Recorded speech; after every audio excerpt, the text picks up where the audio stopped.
एक दिन कीको अपने कमरे में बैठा हुआ होता है और उसे नींद आ रही होती है। वो सोने की कोशिश कर ही रहा होता है कि पीछे से एक खतरनाक चुड़ैल आ जाती है और डंडे से उसके सर पर जोर से वार करती है।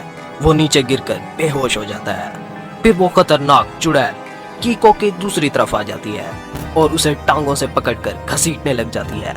वो उसे घसीटकर किचन में फेंक देती है। उसके बाद वो उसकी जगह पर आती है और जादू से कीको का रूप धार लेती है। फिर वो कीको का फोन उठाकर लिटिल सिंघम को कॉल डायल करती है और लिटिल सिंघम से कहती है कि मुझे बचाओ, मैं मुसीबत में हूँ। और फिर कॉल रखकर हंसने लग जाती है।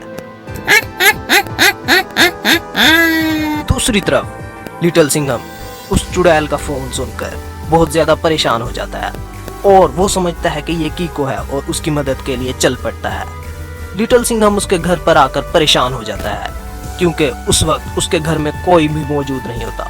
लिटिल सिंघम इधर उधर देखता है। पीछे से वो चुड़ैल कीको के रूप में खंजर लेकर लिटिल सिंघम पर हमला करने की कोशिश करती है, लेकिन लिटिल सिंघम भी उसे हमला करके नीचे गिरा देता है। फिर लिटिल सिंघम भागने की कोशिश कर रहा होता है। चुड़ैल खंजर उठाकर उसके ऊपर हमला कर देती है।